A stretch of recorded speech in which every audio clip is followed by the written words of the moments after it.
खुल जाएंगे आपके सारे रास्ते। परीक्षा में सिलेक्शन ले तो सही, जीवन में सब होगा हासिल, तू सिलेक्शन की जिद पर अड़ तो सही।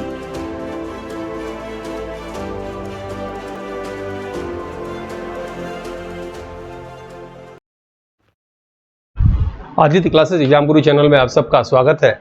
आज हम लोग का चैप्टर जो है भारतीय अर्थशास्त्र इंडियन इकोनॉमिक्स से रहेगा। चैप्टर उद्योग से संबंधित रहेगा। याद रखिएगा, प्रतियोगी परीक्षा में इससे प्रश्न पूछे जाते हैं। यह assistant professor GS paper compulsory paper के साथ साथ किसी भी गवर्नमेंट के वनडे एग्जामिनेशन में ऐसे प्रश्न जो है पूछे जाते हैं। ठीक है, तो आज का प्रश्न कॉम्पिटिटिव एग्जाम में बार बार पूछे जाने वाले चुनिंदा तथ्यों का संकलन है। इसलिए आप सबसे रिक्वेस्ट है, अगर आप लोगों को अच्छा लगता हो वीडियो तो लाइक जरूर करना चाहिए। आइए देखते हैं आज की क्लास में जो है उद्योग को शुरू करते हैं। ठीक है, उद्योग क्या होता है आप देखिए, किसी विशेष क्षेत्र में भारी मात्रा में सामान निर्माण, उत्पादन या बृहद रूप से सेवा प्रदान करने के मानवीय कर्म को उद्योग कहते हैं। भारतीय अर्थव्यवस्था के आधार पर भारतीय उद्योगों को दो प्रकारों में विभक्त किया गया है। पहला कोर सेक्टर उद्योग और लघु, सूक्ष्म लघु और मध्यम उद्योग या एमएसएमई कहा जाता है। याद रखिएगा, प्रश्न कैसे आएगा। कोर सेक्टर में जो भी एक उद्योग का आधार होता है उस आधार को ही कोर सेक्टर कहा जाता है। ठीक है, इसमें कई सेक्शन होते हैं, अभी हम लोग इसकी क्लास करेंगे। दूसरा अच्छी चैप्टर हम लोग पढ़ेंगे लघु, सूक्ष्म लघु और मध्यम उद्योग। सबसे अधिक उत्तर प्रदेश में है, उसके बाद पश्चिम बंगाल में, फिर तमिलनाडु में। ठीक है, एमएसएमई कहा जाता है इसे। इससे शहरी और ग्रामीण क्षेत्रों में रोजगार को, याद रखिएगा, बढ़ावा मिलता है। ये बहुत ही महत्वपूर्ण होता है। तो इन दोनों के विषय में जानेंगे। तो सबसे पहले हम लोग क्या करेंगे, कोर सेक्टर के विषय में जानेंगे।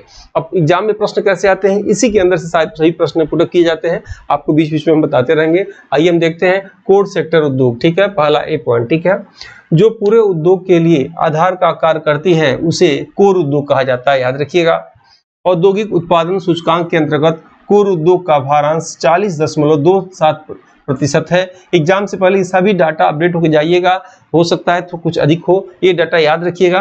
ठीक है, कोर उद्योग में सबसे अधिक भारांश रिफाइनरी उत्पाद का 28.04% है। कोर उद्योग में सबसे कम भारांश उर्वरक का है, 2.63% है। औद्योगिक उत्पादन में इस क्षेत्र में योगदान 40.27% रहा है, इसका कोर उद्योग का। ठीक है, अब देखिएगा, इसमें कोर उद्योग के अंतर्गत भारत में कोर उद्योग के अंतर्गत कुल 8 उद्योगों को शामिल किया गया है जो निम्नलिखित है। ठीक है, ये प्रश्न आते हैं। 8 उद्योग कौन कौन है। पहला है कोयला उद्योग, याद रखिएगा। दूसरा है कच्चा तेल उद्योग। तीसरा है प्राकृतिक गैस उद्योग। चौथा है रिफाइनरी उत्पाद उद्योग। और पांचवा है उर्वरक उद्योग, फिर इस्पात उद्योग, फिर सीमेंट उद्योग, फिर आपका विद्युत उद्योग। ये आपको 8 उद्योग जो है कोर उद्योग में शामिल किया गया। अब इसमें से प्रश्न क्या आता है कि रिफाइनरी उत्पादन का, याद रखिएगा, सबसे अधिक भारांश है। ठीक है, रिफाइनरी उत्पाद उद्योग का 28.04% यानी सबसे अधिक भारांश है। और उर्वरक उद्योग का 2.63% यानी सबसे कम भारांश है। याद रखिएगा, मतलब वेट इसका सबसे अधिक है। रिफाइनरी तेल का यानी सबसे अधिक प्रयोग हो रहा है, आप देख भी रहे होंगे।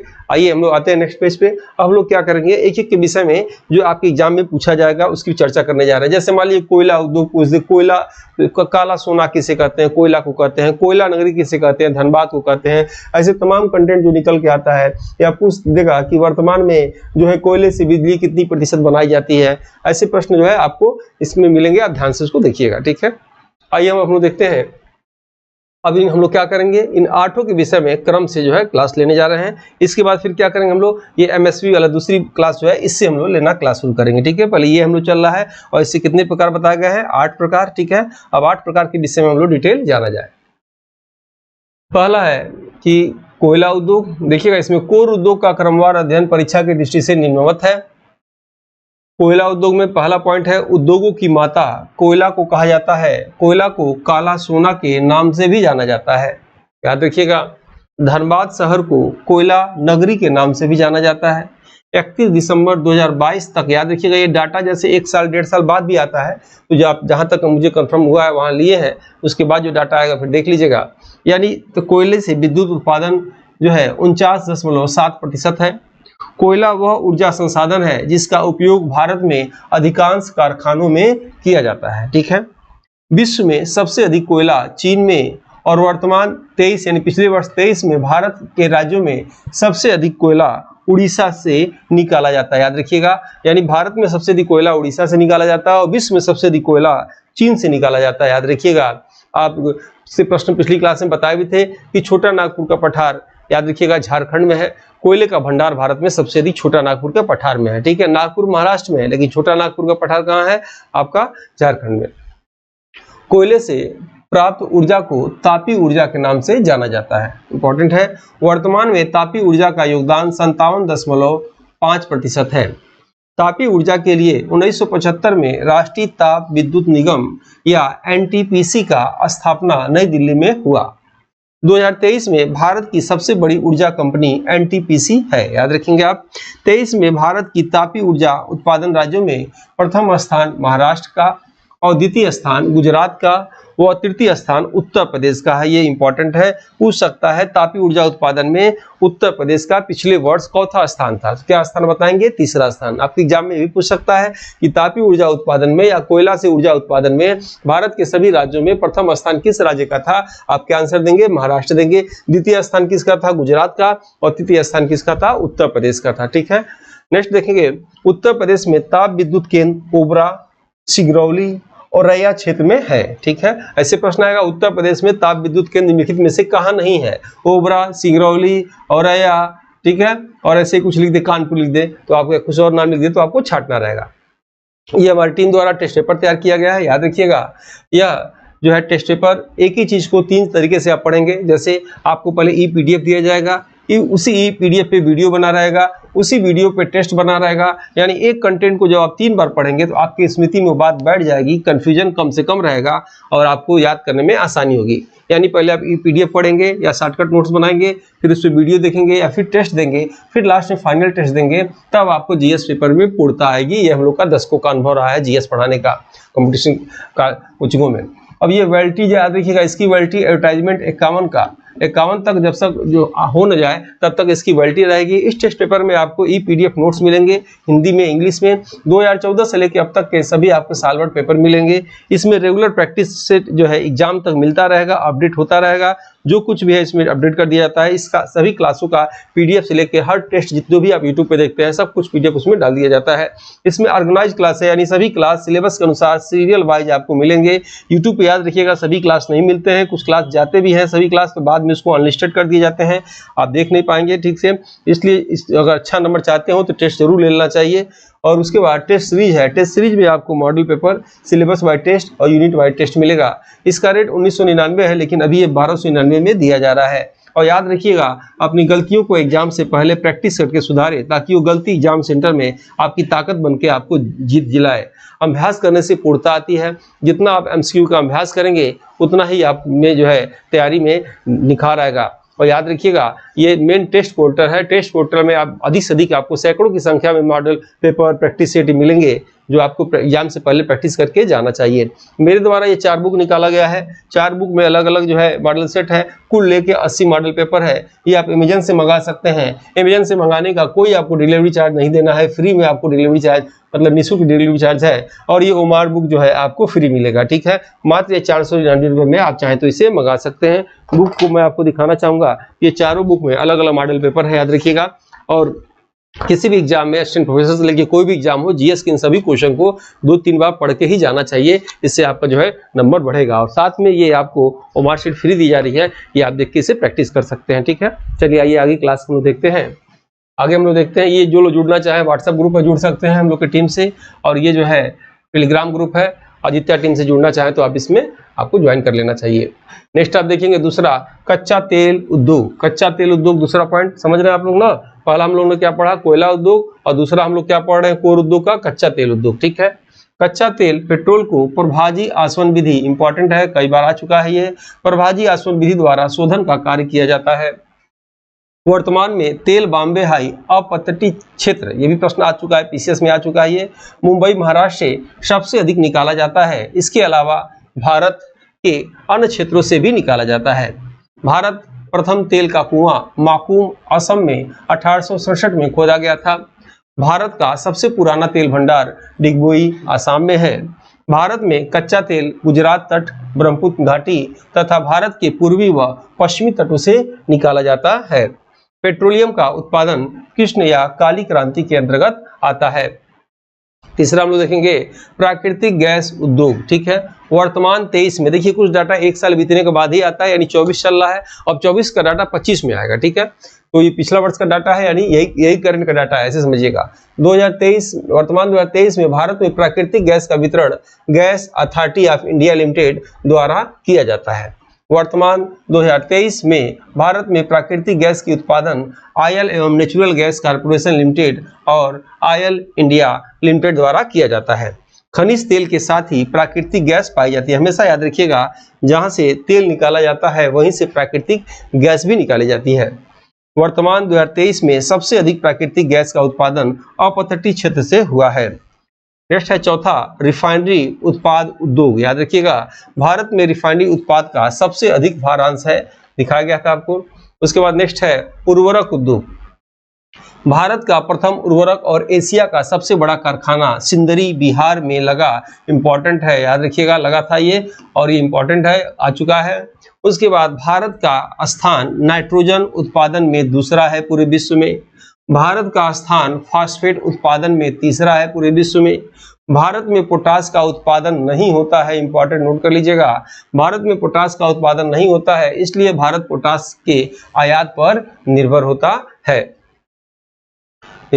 ठीक है। इफ्को याद रखिएगा, भारत का सबसे बड़ा उर्वरक संस्था है और इफ्को का उत्तर प्रदेश में शाखा फूलपुर जिला प्रयागराज में तथा आंवला जिला बरेली में है। कभी कोई पूछता है आंवला कहाँ है, आंवला कहाँ है, बरेली में है, ठीक है।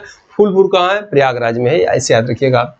भारत में सर्वाधिक मात्रा में जलोढ़ मृदा पाई जाती है, जिससे फास्फोरस, नाइट्रोजन की कमी तथा पोटेशियम की अधिकता होती है। याद रखेंगे, लाल मृदा में फास्फोरस, नाइट्रोजन, पोटेशियम की कमी होती है तथा आयरन, एल्युमिनियम की अधिकता होती है। जब भारतीय कृषि आपकी क्लास हम ले रहे थे तो मिट्टी के चैप्टर से जब 8 प्रकार की मिट्टी के विषय में बताए थे, वहां भी इसकी हमने चर्चा किया था और यहाँ भी इसको मैंने डाल दिया है ताकि आपको रिवाइज होने में आसानी हो। काली मृदा में फास्फोरस, पोटेशियम की कमी तथा नाइट्रोजन की अधिकता होती है। नेक्स्ट है इस्पात उद्योग। भारत में धारवाड़ क्रम की चट्टानों कर्नाटक से निकिल, लोहा, मैग्नीज, प्लेटिनम, कॉपर, सोना आदि खनिजों की प्राप्ति होती है। भारत का प्रथम लोहा की company Bengal iron works company Kulti पश्चिम बंगाल में स्थापना किया गया। फिर से समझ लीजिए, भारत का प्रथम लोहा की company Bengal iron works company Kulti पश्चिम बंगाल में स्थापना किया गया। वर्तमान में भारत का स्टील में दूसरा बड़ा उत्पादक और तीसरा सबसे बड़ा उपभोक्ता देश है। याद रखेंगे। स्पंज आयरन में भारत का प्रथम स्थान है, ये भी याद रखिएगा, आता है एग्जाम में। मैग्नेटाइट, हेमेटाइट, लिमोनाइट, सीडेराइट, लौह अयस्क है, ठीक है। लौह अयस्क आप समझ रहे हैं, धातु को उसी रूप में जमीन से नहीं निकाला जाता है, जिस रूप में निकाला जाता है फिर उसको ले जाकर शोधन का कार्य किया जाता है फैक्ट्रियों में, तो जिस रूप में हम लोग पृथ्वी से प्राप्त करते हैं उसे अयस्क के रूप के नाम से जाना जाता है।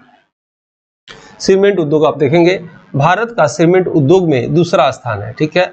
1 टन सीमेंट में आवश्यक चूना पदार्थ लगभग 1.6 कुंतल, जिप्सम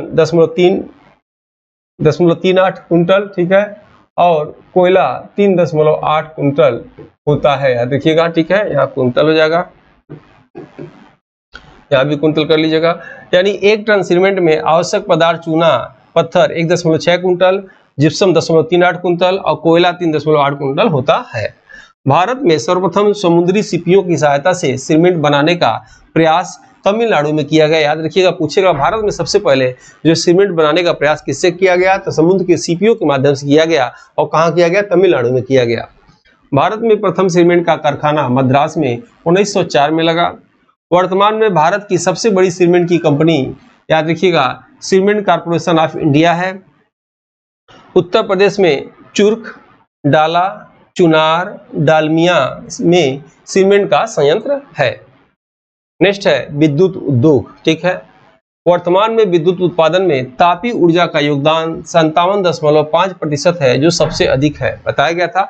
वर्तमान में अगर आपकी एग्जाम में पूछे सबसे अधिक बिजली किससे उत्पादन की जाती है, आंसर क्या रहेगा आपका, कोयला से। याद रखिएगा, जो कोयला से विद्युत बनाया जाता है उसे तापीय ऊर्जा के नाम से जाना जाता है और 57% लगभग है, ये आप याद रखेंगे। नेक्स्ट आप देखेंगे, विश्व में विद्युत उत्पादन में भारत का स्थान तीसरा है। विद्युत उत्पादन में ये सब नया डाटा है। भारत में विद्युत सर्वप्रथम दार्जिलिंग में शुरू किया गया। वर्तमान में विद्युत उत्पादन में भारत सरकार सबसे अधिक सौर ऊर्जा से उत्पादन पर बल दे रही है। ऊर्जा मंत्रालय द्वारा किसानों को सौर ऊर्जा संयंत्रों का उपयोग करके बिजली पैदा करने के लिए अपनी भूमि का उपयोग करने के लिए सशक्त बनाकर भारत में सौर ऊर्जा उत्पादन को बढ़ाने के लिए पीएम कुसुम योजना की शुरुआत फरवरी 2019 में किया गया। प्रश्न क्या आ सकेगा कि भारत में सौर ऊर्जा के उत्पादन को बढ़ावा देने के लिए कौन सी योजना का शुरुआत किया गया, और 4 योजना का नाम दे देगा। उसमें एक नाम रहेगा पीएम कुसुम योजना। आप क्या आंसर लगाएंगे? पीएम कुसुम योजना। फिर दूसरा प्रश्न क्या आ सकता है कि भारत में सौर ऊर्जा को उत्पादन को बढ़ावा देने के लिए पीएम कुसुम योजना की शुरुआत कब हुआ? तो 2019 में हुआ, ये आप याद रखेंगे। नेक्स्ट हम लोग आते हैं सूक्ष्म लघु और मध्यम उद्योग या एमएसएमई। ठीक है, देखिए एक चीज और आपसे रिक्वेस्ट है, मैक्सिमम लोग मैं देखता हूँ वीडियो लाइक नहीं करते। वीडियो बिना कहे ही लाइक करना चाहिए अगर आप मेरे स्टूडेंट हैं, रेगुलर देखते हैं तो, और बाद में हम लोग भी डाटा देखते हैं सेटअप में, ऐसा नहीं है तो वही मालूम चल जाता है कितने लोग देखे हैं, कितने लोग लाइक किया, कितने लोग लाइक किए उनका भी नाम आ जाता है। तो मुझे बार बार कहना अच्छा नहीं लगता है। आप लोग अगर वीडियो देखते हो तो बिना कहे लाइक कर दीजिए, जो लोग पहली बार आए सब्सक्राइब कर दीजिए, और हो सके तो अपने इसे व्हाट्सएप ग्रुप में, फ्रेंड सर्कल में जरूर शेयर करिए इस वीडियो को। ठीक है, नेक्स्ट आप देखेंगे, अब देख भी रहे होंगे एग्जाम डेट है नहीं, तभी कितने वर्षों से मैं आप लोग के साथ, आप लोग तैयारी करते हैं, मैं वीडियो बनाने में लगा हूँ। ठीक है, यानी मैं बार बार कहता हूँ आप मेरे साथ तैयारी कर रहे हैं, बिल्कुल मत घबराइएगा। यदि आप हाथ पैर धो के पीछे लगे हैं एग्जाम के आप लोग के, तो मैं नहा धो के पीछे पढ़ा हूँ आपके एग्जाम के, याद रखिएगा। एकदम लगे रहिए, जीएस में आप सबको कोई दबा नहीं पाएगा। नेक्स्ट देखेंगे, इसमें भारत के विकास में सूक्ष्म लघु एवं मध्यम उद्योग का महत्वपूर्ण योगदान है। सूक्ष्म लघु एवं मध्यम उद्योग से ग्रामीण क्षेत्रों एवं शहरी क्षेत्रों में रोजगार को बढ़ावा मिल रहा है। सूक्ष्म लघु एवं मध्यम उद्योग, इसी को एमएसएमई कहा जाता है, के अंतर्गत प्रधानमंत्री रोजगार सृजन कार्यक्रम, उद्यमी विकास एवं सब्सिडी योजना के द्वारा रोजगार को बढ़ावा दिया जा रहा है। एमएसएमई की सर्वाधिक संख्या उत्तर प्रदेश में, फिर पश्चिम बंगाल में, फिर तमिलनाडु में है। उद्योग व्यापार और व्यवसाय का महत्वपूर्ण हिस्सा होता है, जिसका मुख्य उद्देश्य उत्पादों और सेवाओं का निर्माण, वितरण आदि करना होता है। ठीक है, और इसी के साथ ही आज की क्लास हम यहाँ ओवर करते हैं और मिलते हैं हम लोग जल्द ही नेक्स्ट वीडियो में। तब तक के लिए जय हिंद, जय भारत। इस समान अध्ययन की मॉडल पेपर बुक को हिंदी एवं अंग्रेजी दोनों भाषा में तैयार किया गया है, जो कि समान अध्ययन एग्जाम में किसी भी प्रदेश के असिस्टेंट प्रोफेसर एग्जाम, जीडीसी प्रवक्ता एग्जाम के साथ LT grade, GIC, TGT, PGT आदि एग्जाम में सहायक सिद्ध होगा। उपरोक्त एग्जाम के विगत वर्षों के पेपर का एनालिसिस करने के बाद वर्तमान एग्जाम पैटर्न पर इसको अनुभवी टीम द्वारा तैयार किया गया है, जो कि आपके समान अध्ययन जनरल स्टडीज एग्जाम के स्कोर को बढ़ाने में सहायक सिद्ध होगा। इन एग्जाम की कुंजी जीएस पेपर होता है। इसमें 4 बुक में 80 मॉडल पेपर हैं, जिसमें समान अध्ययन सिलेबस के सभी क्षेत्रों से महत्वपूर्ण व चुनिंदा प्रश्न हैं, जो कि अक्सर एग्जाम में पूछे जाते हैं। इस बुक पैक में आपको एक OMR शीट बुक और अमेजन डिलीवरी चार्ज फ्री मिलेगा। इस बुक के लिए आप 9795962010 पर व्हाट्सएप में फॉर बुक लिखकर भेज सकते हैं, जिसमें आपको